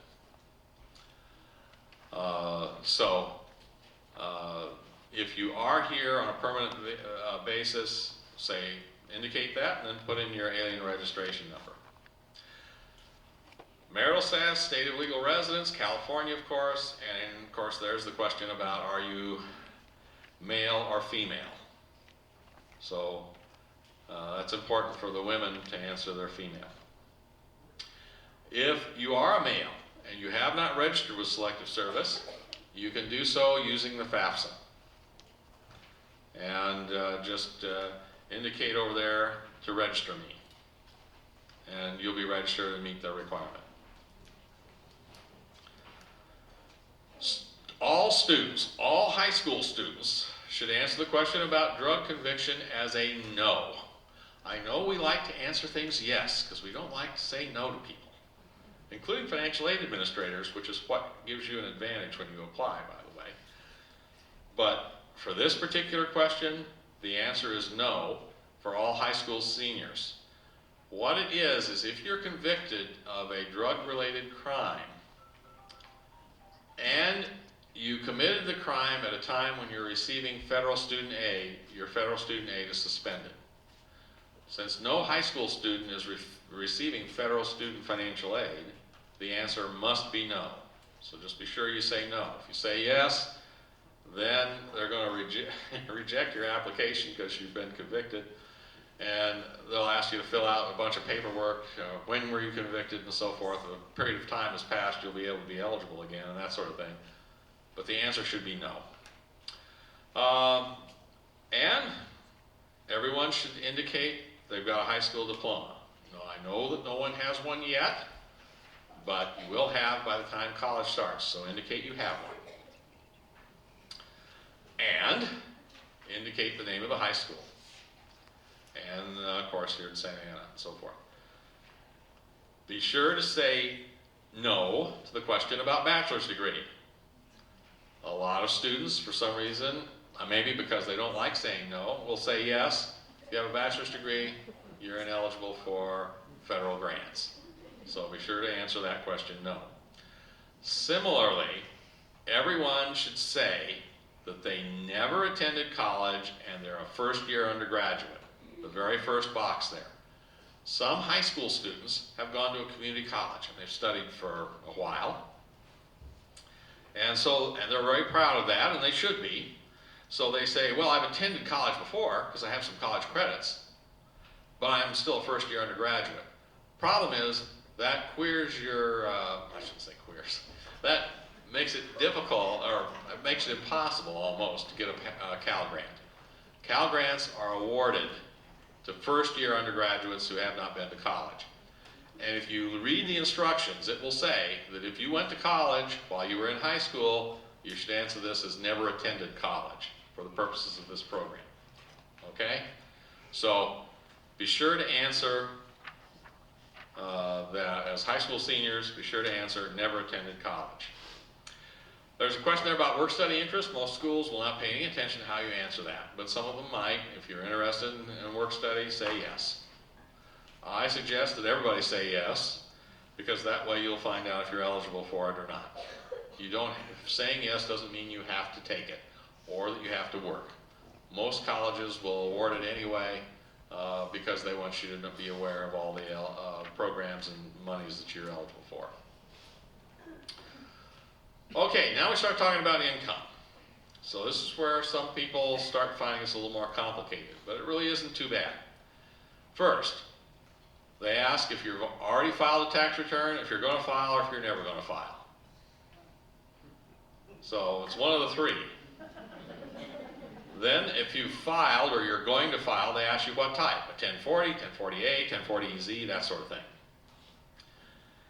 And are you filing single, head of household, married, what have you? And keep in mind, this form is used by older students as well as high school seniors. So, I mean, students who are coming back to college even. So some of these questions may seem a little odd for a high school student, but that's why they're there. It's trying to serve the entire population. It also says if you file or going to file a 1040, could you have filed a 1040A or EZ? That's because there's a different need analysis if you file a short form. Most high school seniors will probably file a short form, so that's probably what they should file. And of course, if you're filing electronically and you say, I'm going to file a 1040A or EZ, you won't even see that question. A lot of the electronic version is intuitive, so as you answer questions, it'll eliminate some of these, and they won't even show up. Next question then, if you filed a tax return, you'll get these questions, or you're going to file. What was your adjusted gross income? How much tax did you pay? And how many exemptions did you claim? Now, let's talk about estimating for a moment, because this is kind of important. A lot of us won't have our tax returns. This works for parents too, because they're going to get the same questions. Let's say, it's getting close to March 2nd, you're not going to get your tax return done until April or whenever. And you need to fill this out and get it in by the deadline. The way to estimate this is to start by looking at all the W-2s and 1099s or whatever you've got and add together the income that you have. And if you know of anything any payments like to an IRA or something you're going to be taking out of that, subtract it. But for most of us, the income part of the tax return is fairly straightforward. If you've got a business, I know it's going to get more complicated, but trying to make some estimate of what your business expense and things might be. But come up with the income number. Then take your 2012 tax return. Compare the income number you have for 2013 to 2012.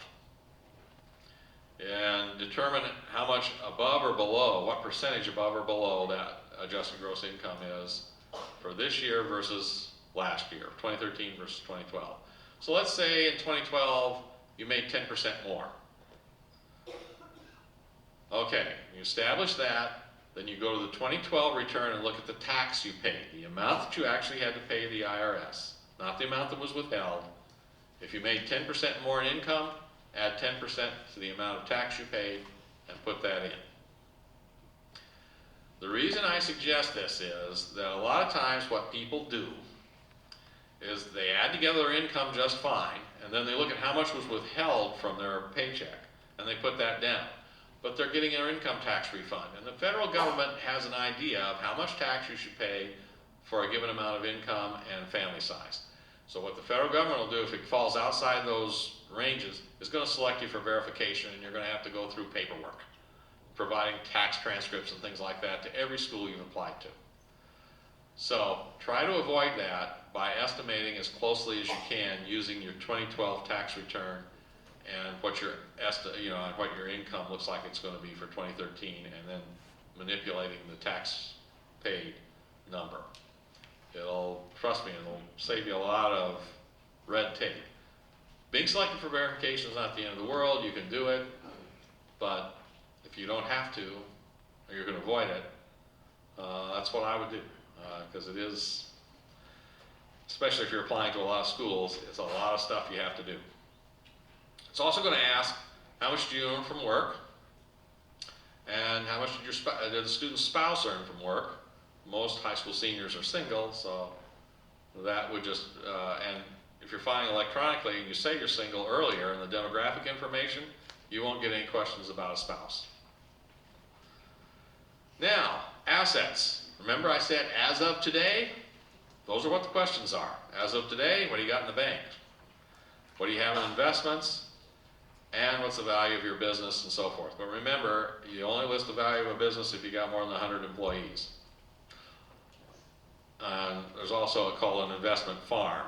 If you own a farm and you're not living on the farm and working it, it's considered an investment farm, so you have to put down its value. Excuse me, Yes. what if you have a bank account with an older parent because you're that parent's partner in the bank account? Yeah, like me with my mother. Exactly. My mother's social security number appears on that bank account. She's the one that's responsible for paying the taxes on it because it's her money, really. And I just have signature authority on the account. That's really the way you could look at it. So you don't report it. Okay. What It about also works that way for students, by the way. rental properties? If you have rental properties, those you would have to, well, it depends on how it's structured. You'd have to report the value of rental properties unless you own a business, and that's part of your business and you have less than 100 employees, or have more than 100 employees. And a lot of rental property is not designed that way. And I'm not sure, and when you look at the IRS and all those rules about what makes something a business and doesn't, I'm not familiar with those regulations, but a tax accountant or a tax attorney could probably help you. But it has to be some sort of incorporated business or something in order to be a business. If it's not, you've just got an extra house and they're paying you rent, and you're not reporting it as a business on the tax return or anything, then you'd have to report it as an investment, including real estate there in the second item. Yes, sir? How about UTMA? UTMA, well that's, UTMA account, that's considered, yeah, that's a trust fund. It depends on who owns the trust fund, but it has to be reported as an asset. So if the parent is the person who's responsible for the trust, then it would be reported. If it's the student would report it as a student asset.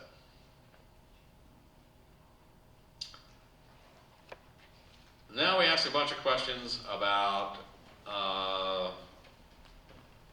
things that affect income. All these questions here, education credits, child support, things like that, actually the answers to these questions will help you in the eligibility. So if part of your adjusted gross income consisted, say, of combat pay, that amount will be deducted from the adjusted gross income and make you look like you didn't have as well. In the formula, you won't have, therefore, as high an income as though you would otherwise. Same thing with child support if you're paying that to a custodial parent of a child. The others here will decrease your eligibility. Now, I've said, and the first one here is kind of important, the distinction, the first couple. I've said that the asset, the retirement asset, is not something you report as an asset on the form. But if you made payments to those assets last year, the amount you paid is considered untaxed income and has to be reported. So if you paid into a traditional IRA, where you didn't have to pay taxes on it, for instance, then you would have to report your payment to the traditional IRA here.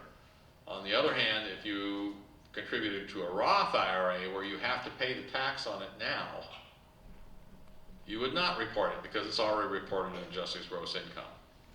And the same thing with these 401ks and all those other plans that they have. So be sure to, keep that in mind. And of course, if you're getting any other type of allowances or any type of, say, tax-exempt interest or something like that, be sure to put it down. Can you go back to the rental question one more time? Uh-huh. So if you're receiving, say, $3,000 rent, but your expenses against the property are $2,800, would you report just the $200 that you cleared?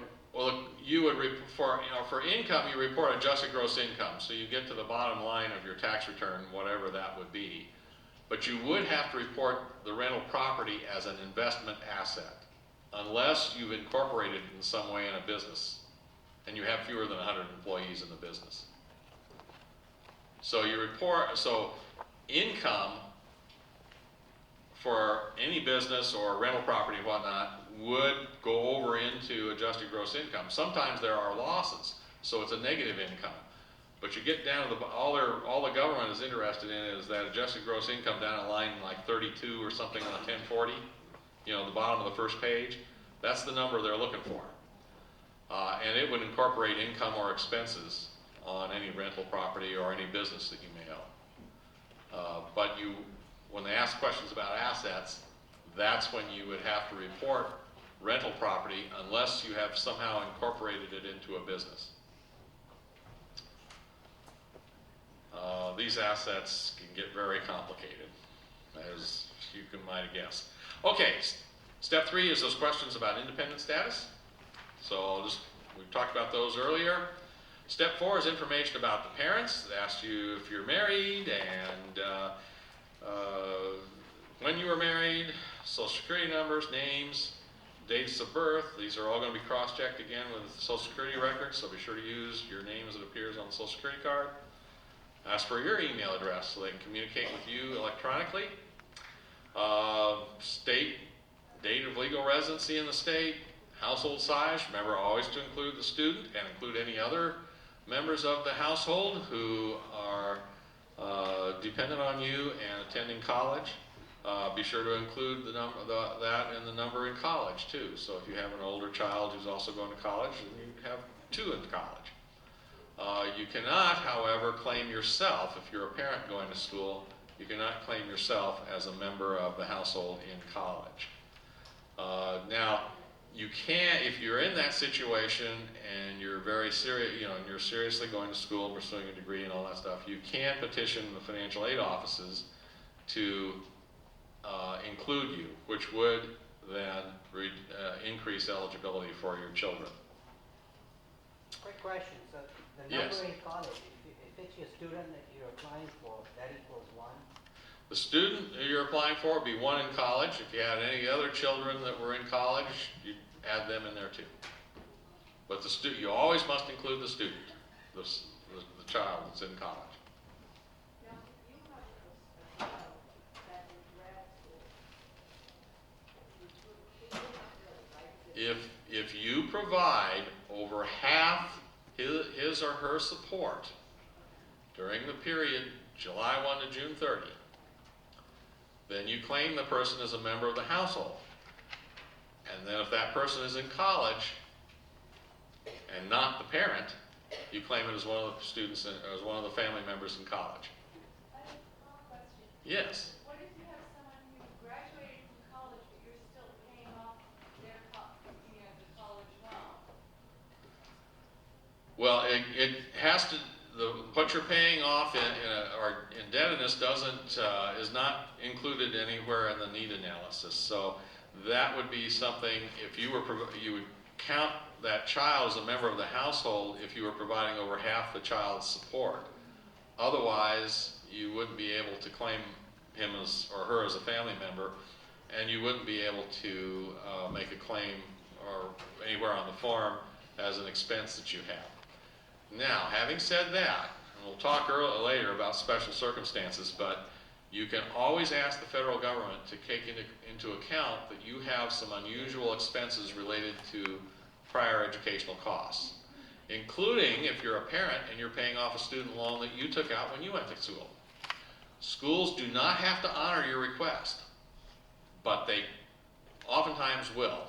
But you have to let them know and document what you're paying and so forth. But the strict federal interpretation of the rules is that you can't count it. Colleges and universities have the option under the law to make an exception to the law. In some instances, like that one. All right, as far as the parents, they're also going to ask you about if you're receiving any of these federal benefits, such as food stamps and that sort of stuff. So, and then they ask you the same questions they ask the parents about, or they ask the students about the tax returns and things like that.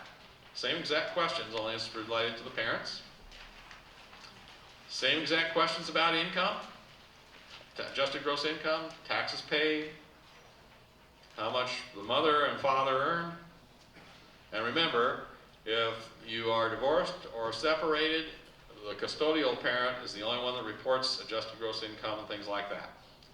If you're still filing a joint tax return but you're separated, include only your portion of the adjusted gross taxes and of the adjusted gross income and your portion of the taxes that represents. You take the percentage. So if you earned, say, a third of the total adjusted gross income, you put down that third, and then you look at the tax, you go to the taxes paid, and you just take a third of that and report that. So it's all proportional. And if you have, if you're the custodial parent, you've remarried, then the step parent's information would go in there, and you report the adjusted gross income for the custodial parent and step parent on their joint tax return. So does it have a negative influence if you have a one-income family? Nope. In a way, it sort of does, I should say, because there is something in the need analysis. There's a portion in there that says it assumes that one parent is going to be working. If you've got two parents working and the adjusted gross income comes down to the same, the one with a single parent who's working will have less eligibility than if both parents are earning it, because there are expenses associated with going to work. You have to drive there and do that sort of thing, and that's taken into consideration in the need analysis. It's called the employment offset, and it reduces the family contribution a little bit. So, you know, it just it goes by how, you know, if two parent people are working, though, they tend to make more money than one person. So I guess you could say, in a way, that two people working might then reduce eligibility on that basis. But they do take into consideration the additional expenses the family has if there's a two-parent, if both parents are working. Yes? Just a question. If I'm on disability going to college under financial aid, and I'm a single parent, will my son still be eligible for financial aid? Well, that's hard. I mean, he'd have to apply. Probably he would. But there are so many variables in this thing, I can't say for certain until we get an application. But I'd say there's a very good chance that he would be, especially if your only income is disability. But every time I say that, then something happens. I mean, one of the first parents I ever met when I was working at Purdue University, it was my first financial aid job. He came in and he says, well, you know, I only made $12,000 last year. And I was thinking, oh boy, you know, you really need some help. Your son does. And I got to talking to him and I said, well, you know, he said he was from Florida. And I said, oh, did you drive up? He says, no, I took my private jet, flew up here to the airport. Purdue, by the way, has its own airport. So I was like, well, what? And, you know, and we got to talking. It turns out he was worth several $1 million. And with all the tax write-offs he got and everything for owning real estate in Florida, he had an adjusted gross income of $12,000. So he looked real poor when you looked at his tax return. And yeah, he probably could afford just about anything he wanted, including his son's tuition. So I've always got to be careful when somebody asks me. You know, I think, well, yeah, that's why I say you got to look at everything in here. But the odds are very good in your favor. We ask questions of the parents, same thing as the students. How much you got in the bank, that sort of thing. Again, that's as of today. Same questions about, you know, education credits and child support paid and that sort of thing. Same questions about untaxed income. Step 5 is for independent students. They'll be asked these questions. They're the same questions that parents are asked, you know, earlier about size of household and whether they're getting any federal benefits. Probably you will not see these at all, since very few high school seniors can answer yes to any of the independent student criteria. So when you're filing electronically, these questions won't even show up. Then you list your up to 10 schools. On the paper form, you can only list 4. And then you sign it. Okay, let's say you got more than 10 schools you want to apply to. What do you do? Okay, file electronically. For every 10 additional schools, electronically file these 5 business days earlier than the deadline. So what you're going to do is this. You file your first 10, you fill out the electronic FAFSA, put in your first 10 schools. Within 5 days, you'll get a response from the government that says, we processed your application, we send the information to these 10 schools. Then you go back to fafsa.ed.gov and you change the schools you've listed to new schools. Sign it with a pin, send it back in. You get a report back that says, we've now sent it to these schools. Just keep doing that until all the schools you want to apply to have been sent a report. And in order to meet the deadline, I suggest you do that about 5 business days ahead of the deadline for every 10 schools that you wish to apply to. And the only caveat to all this is that when you get all done, and now it is May 1st, what you need to do, and you've decided on a school, you've eliminated everything, you've decided on this school, be sure that school is listed on your FAFSA. And if it's not, go back to FAFSA on the web, put the school back on. What happens is this. The federal government will only send information to the schools you've listed on the FAFSA. So if let's say you put UCLA down there, and then later you decide, well, maybe UCI. I'd like to go to UCI instead. UCI can't do anything until you put UCI on the form and they get a report. Because the information's going to UCLA and they can't share it with any other school, even in the UC system. So you have to apply specifically to UCI. Same with the CSUs and so forth. So when you're all done, and UCI has got the information, and that's the school you've decided on, just be sure that UCI is listed there on the FAFSA when you finish. That way, UCI will be able to continue to communicate with the Department of Education. One other thing. The guidance office here has made me aware of a practice that some independent institutions are starting to engage in. I didn't realize this until I saw it, and apparently it is true. Colleges and universities are becoming very sophisticated in recruitment. So they're looking at, well, what's the likelihood of this person, if we admit them, what's the likelihood of that student coming? And they're making some decisions. And one of the things they try to do is figure out what's your level of interest. Now, the public schools aren't doing this at all. And I don't think most of the private schools do it either, engage in this particular practice. They're all trying to predict outcomes. But there are some private schools who are looking at the ranking, or at what school you list on the FAFSA. And if you list it first, they have some data that indicates that most people list their first choice first on the FAFSA, their second choice, and their third choice. So if you're listed down there at 8 or 9, so the theory goes, someone will look at you and say, oh, there's not any point in pursuing this guy, we're way down on his list.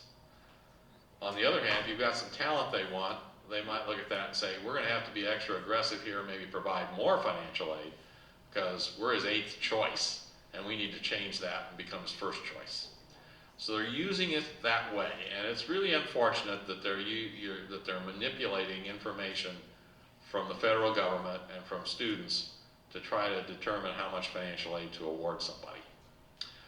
We're going to see if we can get that changed here, but for right now, some people are advising that you list the schools alphabetically as a way of getting around it.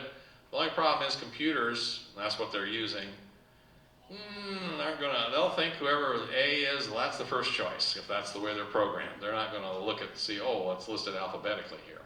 They're not, that's just the way they do things. So here's my advice, which I've given to everybody for years. First of all, the public schools don't engage in this at all, so you can list them anywhere you want. And you can list them further down on the thing, and it won't matter to them. I have been advising people for years to list the most expensive California school first. And I say that because it gives you a slight, and when I say slight, it's about 1 in 20,000, but it is a slight advantage for a Cal grant. And if you happen to be the one out of 20,000, that's a good deal. So why not, even though the odds are minuscule, it'll make any difference at all, why not take a shot, you know? So I've always suggested that. I'm not sure now how good that advice is, but I'm not sure what advice I can give you either if you're interested in private schools. Most private schools do not engage in this practice, but there are some apparently who do. You know, Chapman, for instance, where you know, the system I work doesn't look at it at all, and that's typical of most private schools. But I thought I'd tell you about it. I don't know how to identify for you a school that does this or doesn't do this, because they're not going to tell you if they do.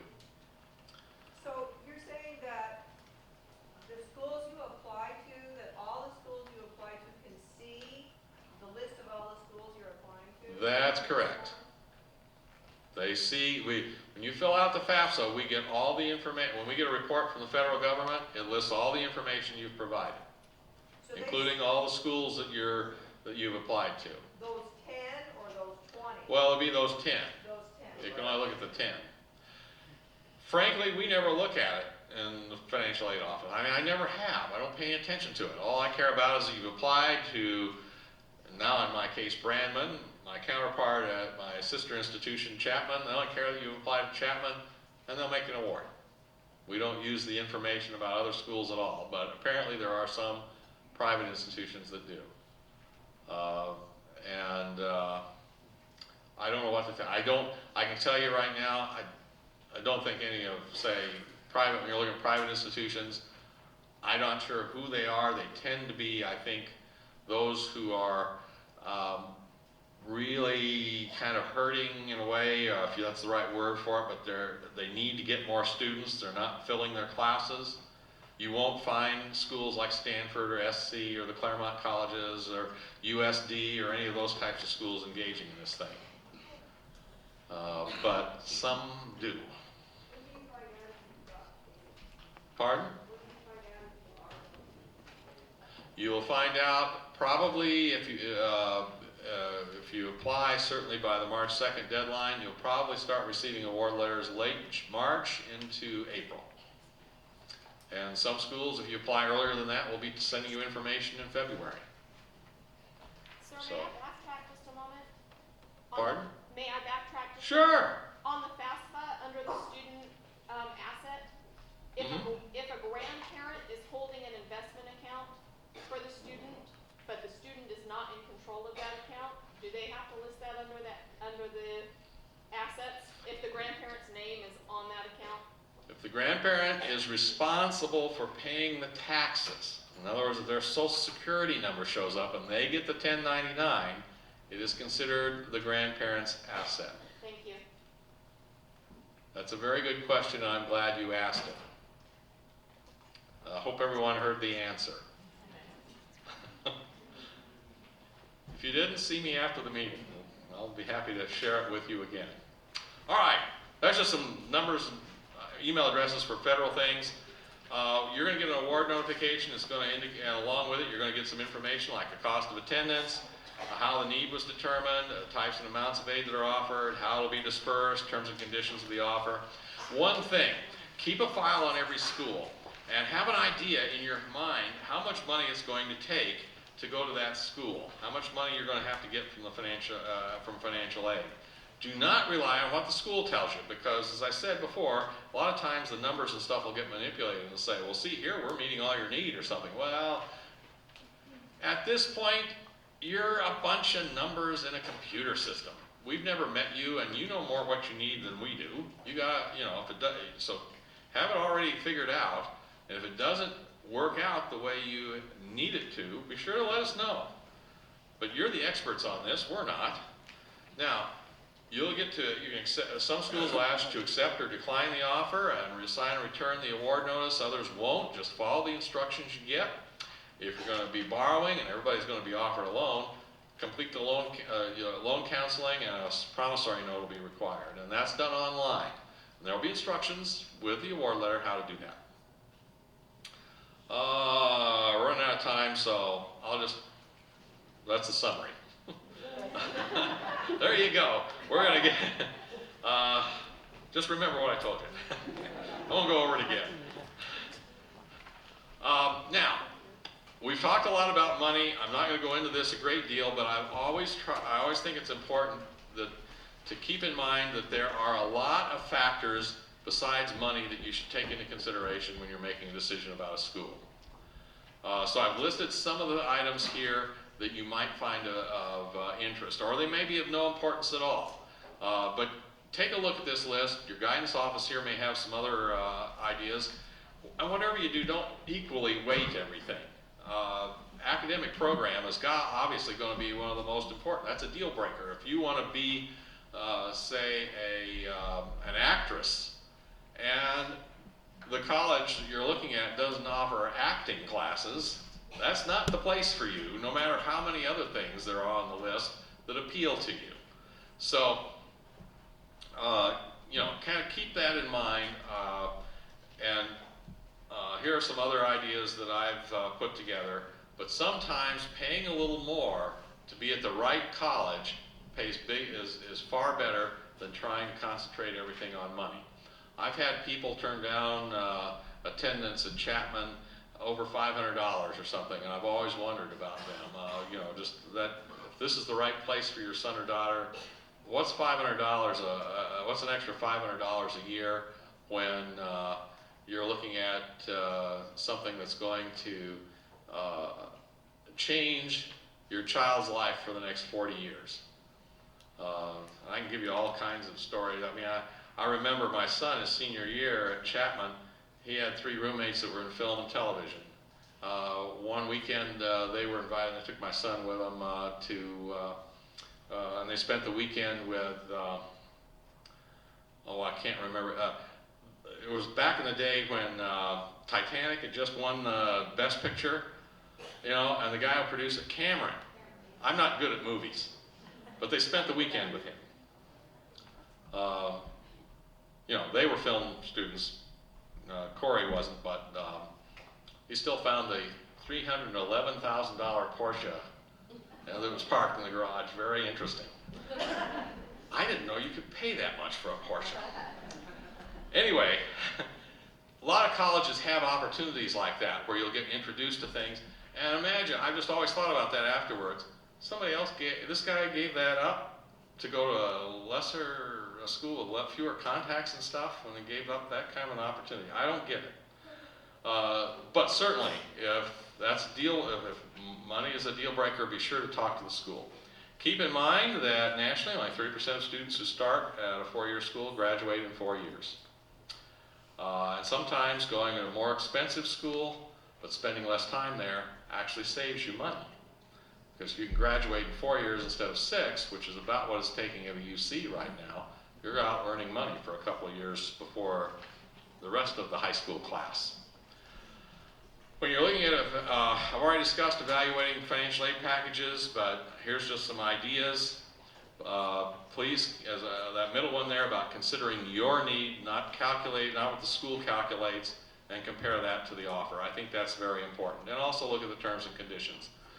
Scholarships are not always a good thing, for instance. I know a school, for example, that offers 2/3 of its freshman class a scholarship. And then it says it's a 4-year scholarship provided you rank in the top third of your class after your freshman year. So it's going to eliminate half the scholarship recipients right there, because not 2/3 can't get into 1/3. So pay careful attention to those kind of terms. It's a lot easier to control GPA or something like that. If they say, on the other hand, they say, well, it's a 4-year scholarship provided you maintain a certain GPA and pass so many units. That's much easier for a student to control. Some other questions. Is it renewable? As I've said, what happens if you inherit a large sum of money, if that's of concern to you, or anything like that? If somebody loses a job and so forth. Now, contact the financial aid office if you have any unusual circumstances. I've listed some of them here. You may have something else. I've had people with, say, two separate, had to live in two separate households given the economy. One parent had a job several miles away from the household. That's another thing you could look at in here. But anything that's an unusual change in family economic circumstance from one year to the next, because we're only looking at 2013, but if things have changed and it's now 2014, something's happened, be sure to tell us. Also, if you have any unusual expenses. Now, if you do have a special circumstance, before filing a Fafsa, I would say, or a profile form, if that's what you have to do, I'd suggest you contact the school and learn what the procedure is. Some schools want to know ahead of time, before you apply. Others are going to want to know after they've sent you an award letter. Keep in mind that if you don't know this and you do something, it isn't going to hurt you. We're not in the financial aid office to give anybody a hard time. Our job and what we are dedicated to doing is making it possible for you to go to school. And we don't expect you to know every rule and policy of the university. But if you can find out and follow a procedure, that's helpful to us and we'd appreciate it. But it isn't going to make any difference when to the bottom line anyway if you don't. Now, lastly, about 85%, maybe as many as 90% of the students who apply for financial aid will receive adequate funding right off the bat. As complicated as this system is, it works. I've sat around at commencement watching at Chapman University, watching our students go across the stage and get their degrees from President Doty.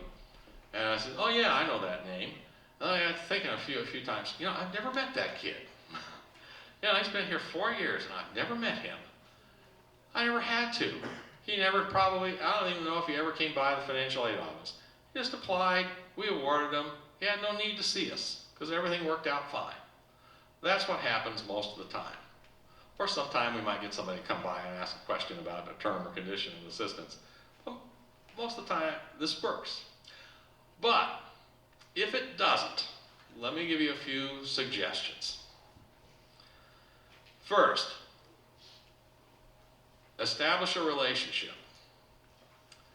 If possible, meet with a financial aid counselor. If you have some concerns, if the award that you've been given is insufficient, try to establish a relationship. If meeting in person with a financial aid counselor isn't practical, at least call on the phone. Don't rely on just writing things back and forth. I always tell a story. When I was at Chapman, I got to be good friends with a rabbi in New York City. I never met the guy, but his son was going to Chapman and he had special circumstances related because he was a clergyman and he had all sorts of special kind of financial conditions, situations.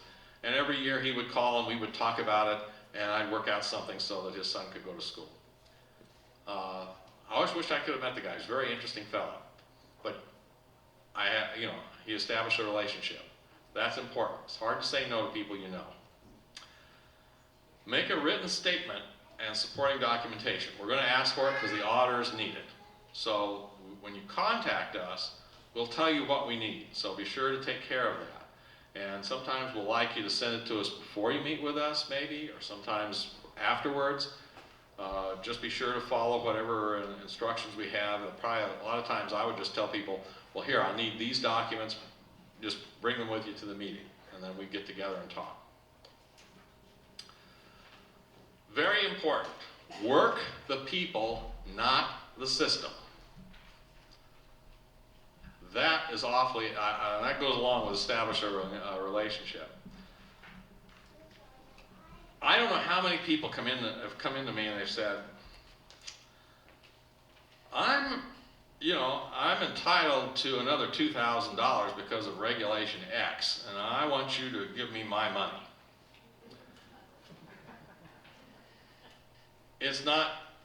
That rarely will work. We know all the regulations. We are doing everything we can to award you as much money as we can. That's what we do. If Regulation X applied to you, we would award the funds.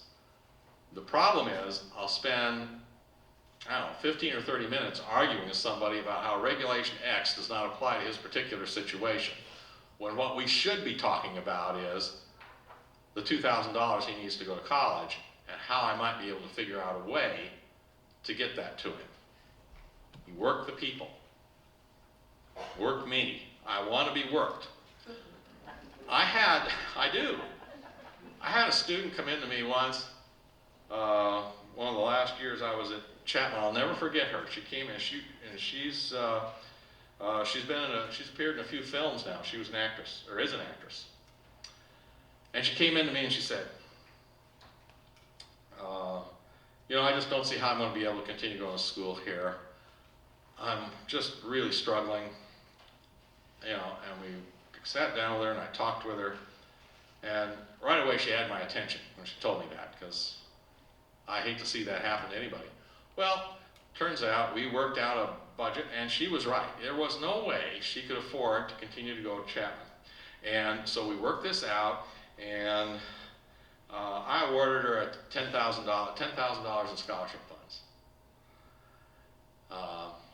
And she left it. Maybe I met with her for 20 minutes. And I went home that night feeling really good about what I'd done. I managed to help her out. She was a good student and everything.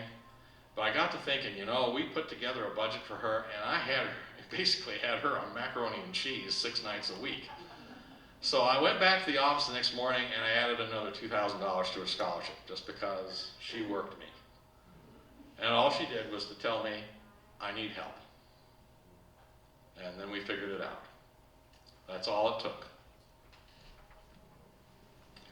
Some schools will pay, let's make a deal. The publics won't, so don't try. The independents or the private universities will, some of them will, most of them don't, but it doesn't offend us if you ask. Say the school down the street is offering me $5,000 more in scholarship funds than you are. Can you work I'd really rather my son went to your school. Can you do something? Most schools will say, well, we've done the best we can based on the information you've given us, but if you need another $5,000, let's see what we can figure out. But some of them will actually match. Doesn't hurt to ask.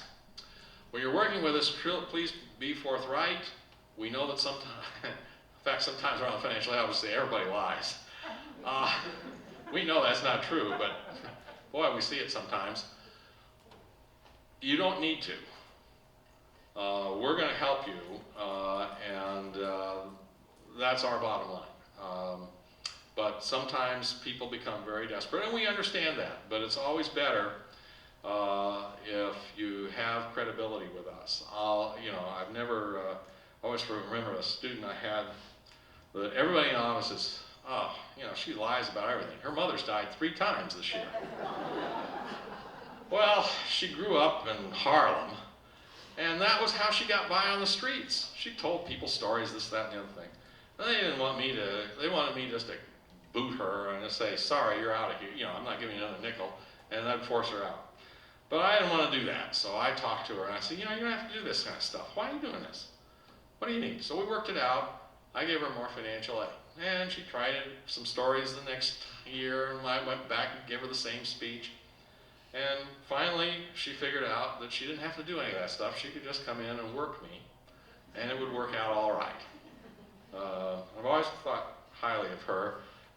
She graduated, and hopefully she learned that you don't have to make things up in order to get ahead. One of the first questions a financial aid officer might ask you, certainly the first question I would ask if you come in to see me, is how much additional money do you need? We need to have a goal that we're going to work toward. So if you come in and you say, well, I really appreciate the $10,000 you've been awarded, but I'm $2,000 short. Or I'm $15,000 short, whatever it might be. But give me an idea of what it is we need to work toward together. We have to establish a goal. Now, the next thing I'm going to do after you tell me, and you'd be surprised how many people come into the office and say, well, I don't know how much more I need, I just need more. I think, yeah, well, welcome to the world. I need more too. But I can't deal with that. If you say $2,000, I'll employ different strategies than if you say $10,000. Because I have to I'm going to try to figure out a way to make this work for you, but I have to know what goal it is that what we're trying to achieve. After that, though, I'm going to ask you, well, can you show me why? Can you show me what'd you figure the costs were? What'd you figure, how much you could contribute, and where the financial aid works out, and everything else. So we'll go over some of those numbers. Sometimes people overestimate the costs, things like that, and we can resolve it just like that. You don't really need more money. You just estimated too high on what the cost would be.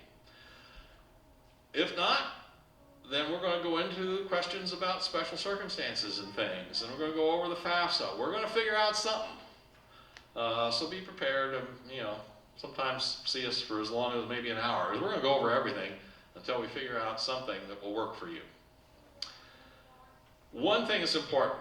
When you're dealing with us, I like to think we're really nice people. But remember that whatever you tell us, we have to use. We can't make that, we can't ignore something. That's the law. So just tell us what just answer our questions, but don't volunteer any additional information. I tell you, I remember once I had this, I thought we were right now, we were getting it done. This person needed something like $12,000 more. We were getting really close to figuring out, I was really close to figuring out how this was all going to work. I asked another couple of questions, and then all of a sudden she volunteers something. And the whole thing goes out the window. Because I have to use that. The law requires that I use that then. So, there's times I don't want to know things about you. And so when you're talking with me, just answer the questions, be courteous and everything, but you don't have to tell me anything that I'm not asking, because I'm asking the questions because I'm pursuing a line of logic to get us to the goal we're trying to achieve. And sometimes when people offer things, additional information, it fouls up that path. Remember too, the way financial aid works, we get the numbers you put on the Fafsa, it comes into the financial aid office, it's into our computer system, an award letter pops out. No human has seen this.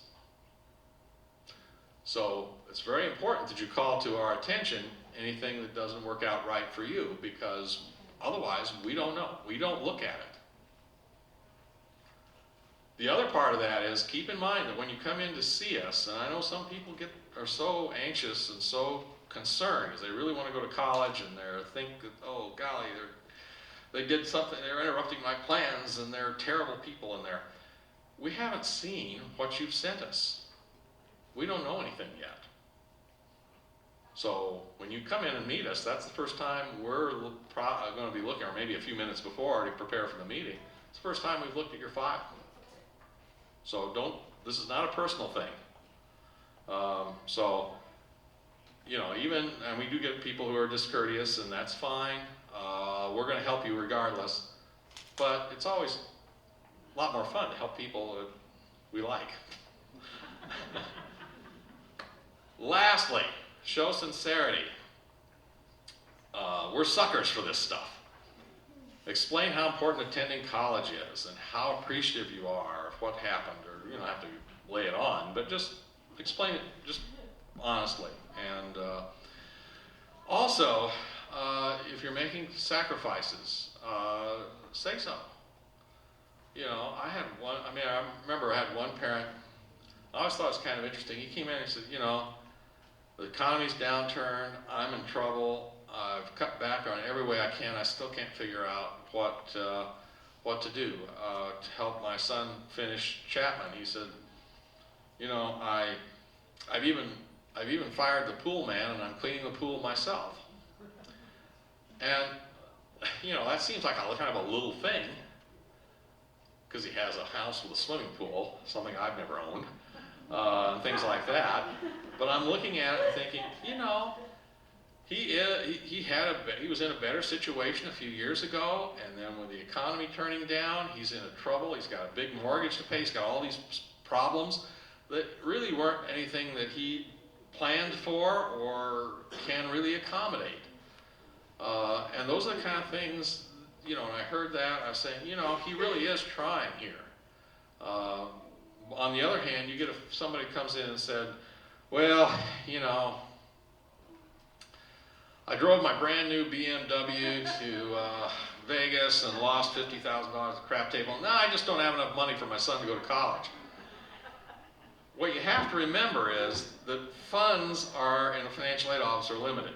And while we understand that it's not the son's fault that a parent had an extravagant vacation and everything, we're still looking at this, a lot of us, from the standpoint of how supportive is the family for a child to go to college and so forth, because we can only provide money to so many people. I mean, it's just, you know, additional funds, you know, because it is a finite resource.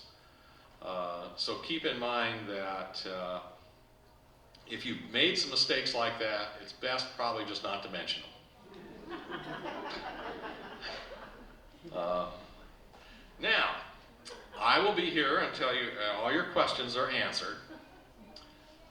However, if you're like me, yesterday I attended a meeting on a new computer system that we're thinking about buying, and I listened to it and I thought, this is a great conversation. I mean, I have, you know, this great sales pitch. In this case, it was a sales pitch. And this morning I started thinking, well, all the questions I should have asked that I didn't. So here's how you can get in touch with me. If, you know, I have direct line with voicemail, so if you want to leave a message, nobody else will get it but me. If you need an immediate answer, it's probably best just to call the office and talk with one of the counselors there. And you can do this whether you're going to Brandman or Chapman or anywhere else. It doesn't matter to us. We'll be happy to help you. But I'm, you know, often taken away from my desk, so I'm not there to answer the phone. I will call you back, however, if you want to leave me a message. You can also send me an email at that address. And we'll be happy, you know, like I said, I'd like very much for you to contact me if you have any questions, and I'll stay here until all your questions are answered. And lastly, thank you very much for coming. Oh, by the way, one other thing about this too, if after you're applying and you're having some, you need some information to help you deal with a financial aid office at another school, please feel free to call me about that too. I'm more than happy. I've helped a lot of people deal with or negotiate, if that's the right word, but usually isn't. Just help. You know, I'm perfectly willing to provide information to assist you with any issues that may come up. As I said, most of the time, this isn't going to happen. You're going to find that this whole process works very well because we are, you know, I'm one of about 70,000 people across the country who want nothing more than for your son or daughter to be able to attend college. And we're going to make it happen. So, thank you very much for coming. I'll just meet anybody down here who has questions. And gosh, it's just great to see all of you. And good luck with your college planning.